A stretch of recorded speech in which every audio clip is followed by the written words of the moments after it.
Good evening, good day, good afternoon, good night, good people. I'm Profound with Profound Thinkers Investing, the show, and we're here with our special guest, Dohn Thornton. He's an experienced investor with over 20 years experience. We're talking tonight about what's going on in the economy. We have a reflective opportunity to look back at 2008, 2009 and the crash of that time and look at what investors like Dohn were doing to create deal structures that were beneficial for them as well as the client. So we're going to delve deeper into creative deal structuring tonight, get a better idea of what we can do as we face pending challenges in the market. Sit back, relax, and enjoy the show.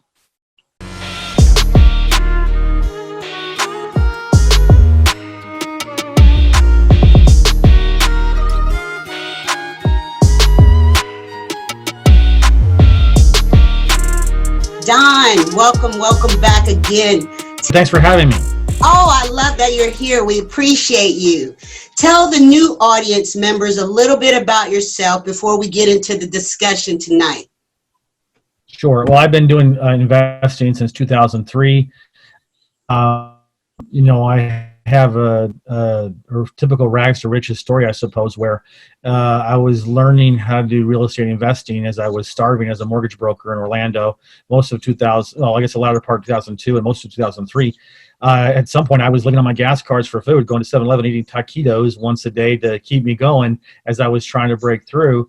But through a lot of hard knocks and a lot of getting knocked down, I every time I failed, I learned more. Got knocked down, learned some more, and then eventually I was able to, break through. And then I had, amazing years after that. So that's kind of like my story. And I've tried to never forget my origins, because it's always important to know that, you can't take anything for granted in life, and you got to appreciate what you have now.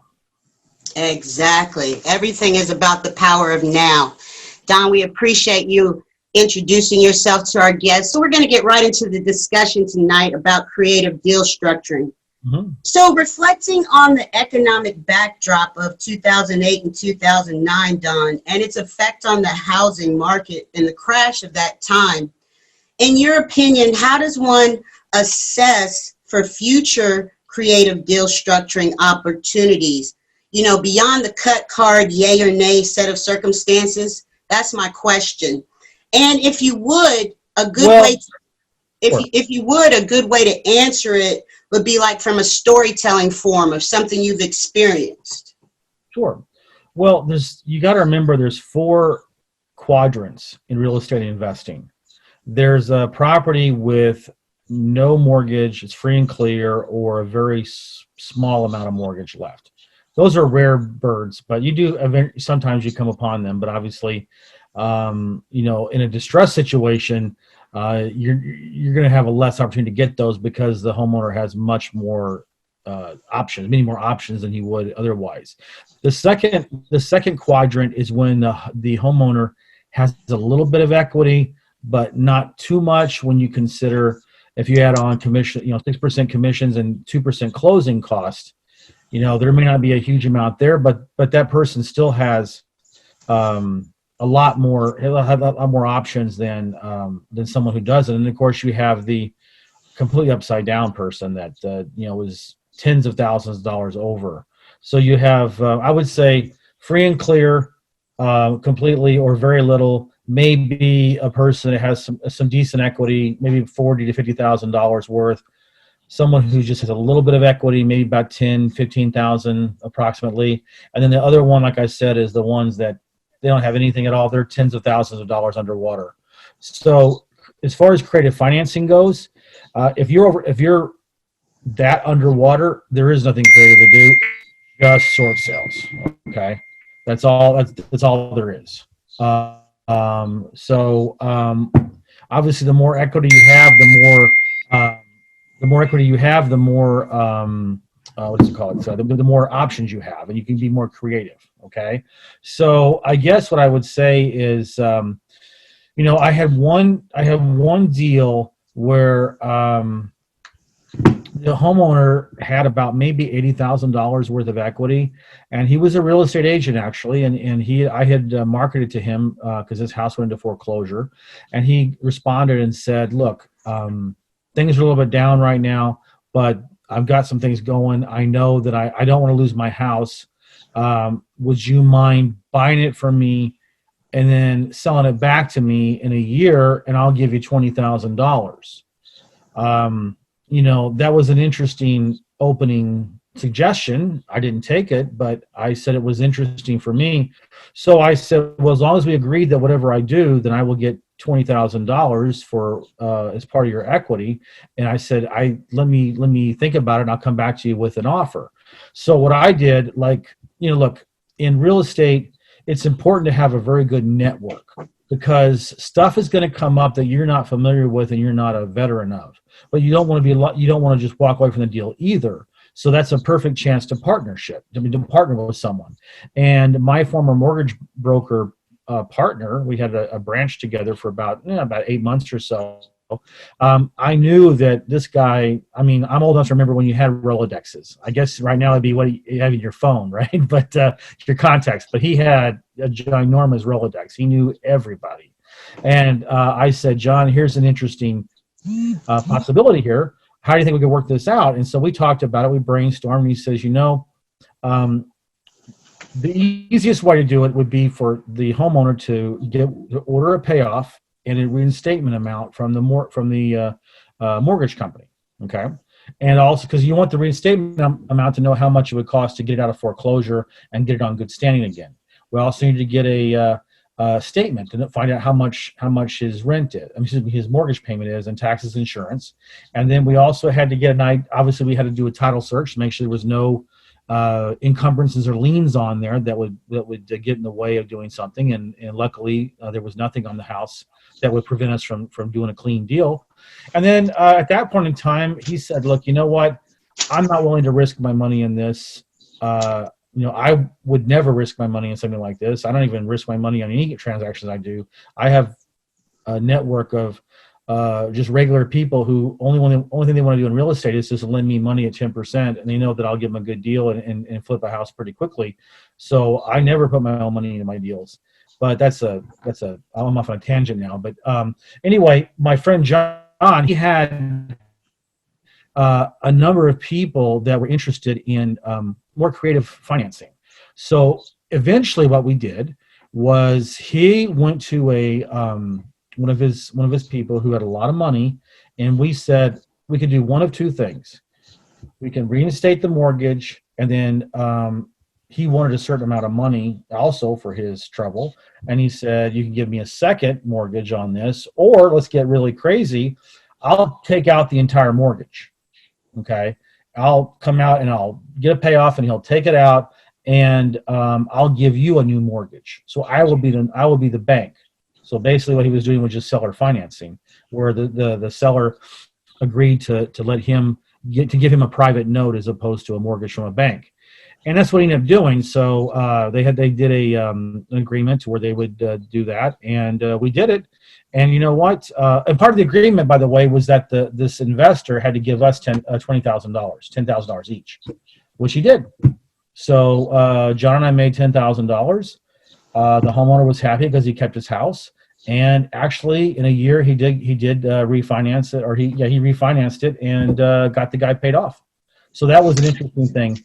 But that was only because he had enough equity to work with. Obviously, like I said, the more equity you have, the more options you have. Less equity you have, your options go down. So in your experience, is there a certain criteria you look for that determines it's going to be a higher equity? For something like this, you couldn't have done anything for less than $50,000 equity. There just wouldn't have been enough room there. In this case, he had like about $80,000, which was barely enough to get it done. I don't want to say it's tragic, but I mean, he kept his house. That was his main goal. Good for him. I might have I might have been a little bit more cold-blooded about it, but then people get emotional about their properties. I've learned not to be emotional about anything as far as real estate goes. The numbers work, that's great. If they don't work, then forget it. But he burned most of his equity by doing that. Kept his house, but he didn't have much equity left once everything was done, because once the time he paid us 20,000. He paid this guy off, and then all the closing costs and so forth that has to do with the refinancing and everything. I mean, he may have had $15,000-$20,000 left of equity, but that was a steep price to pay to keep your house. But that was his main goal, and we were happy to accommodate him. Right. So what are some other stories you have about some other deals that were really creative in that time? Well, and what made it specific to that time? Well, it's not necessarily specific to that time. I mean, it's a technique that anybody can do. It's called a subject to, taking a property subject to the existing mortgage. And that's where someone does have some equity. Depends on how much. But even if the person doesn't have any equity to speak of, but he's not tens of thousands of dollars upside down, then what you can do is offer to say, look, I will, obviously you need to get out from under this. You don't have any equity. If you just want to get rid of it and be done with the hassle, then I'm willing for you to deed the property over to me for what it's owed. And that's it. No money to you. Just deed it over to me, and I'll take care of it. But I will reinstate the mortgage, and I will keep the mortgage in place. So a lot of investors do this. I personally don't hold properties like that. Although, I lived on a property for 2 years once, where I took it subject to, and I made the mortgage payments for him.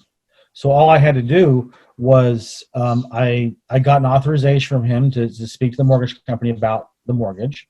And then when I did that, I changed the billing address for the checks. So the bill started coming to the statements started coming to my address, and then I just made the payments every month.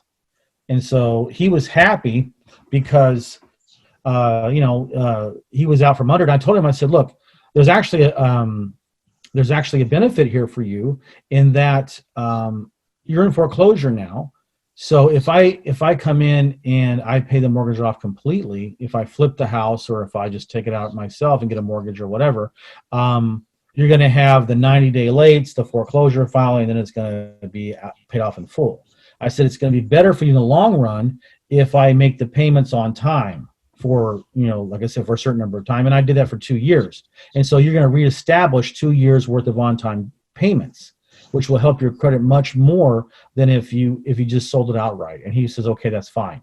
Luckily, and I need to stress this to people, if you're in whatever capacity you're in real estate, really it makes sense to spend that $400 a year and join the Better Business Bureau, because I can't tell you how many times that has helped me win people's confidence, because they see that in my particular company, we've had an A+ rating with the Better Business Bureau since July of 2004.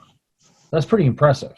That is. Right. And so that's always the go-to counter argument I can make with someone who would say, well, we're worried about, is this a scam or whatever? I'll say, look, if I was in the business of scamming people, don't you think I would have complaints over, since 2004 to the Better Business Bureau?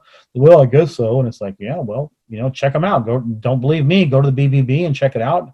And I can't tell you how many houses I've gotten because of that, because people said, yeah, I like the fact that you have a good track record.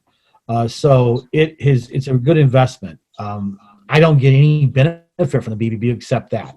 But see, the problem is that when you're in foreclosure investing or dealing with distressed sellers to begin with, you never have repeat customers. Every single time it's a brand new situation. They don't know you from Adam.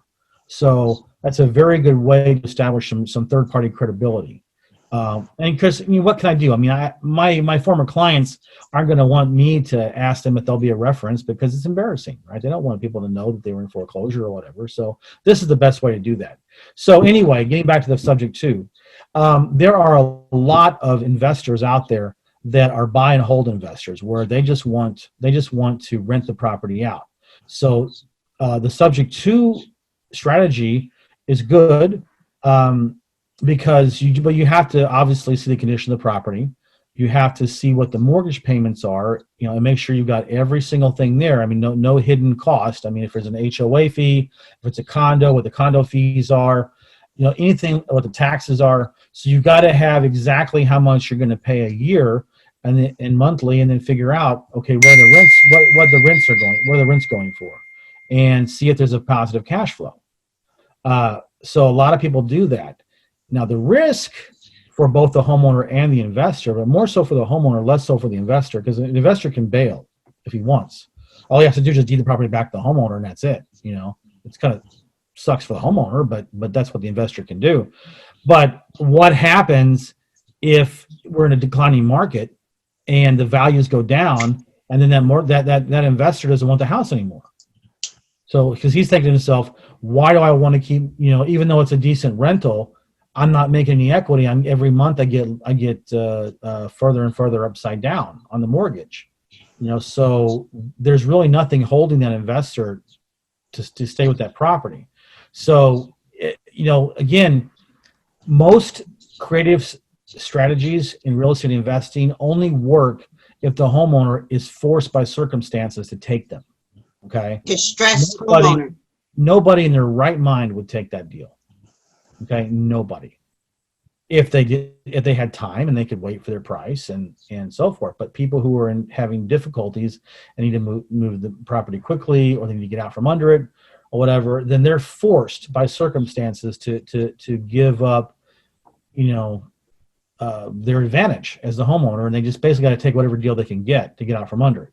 So subject to, in general, is not a bad situation, but there's always that risk for the homeowner. But listen, there's some risk for the investor as well, because if you don't have an ironclad cover your butt disclosure, and you make sure that there's like 3 or 4 different disclosures saying the same thing, notarized, stating that the homeowner is aware of what they're doing, they understand the risk, understand what could happen.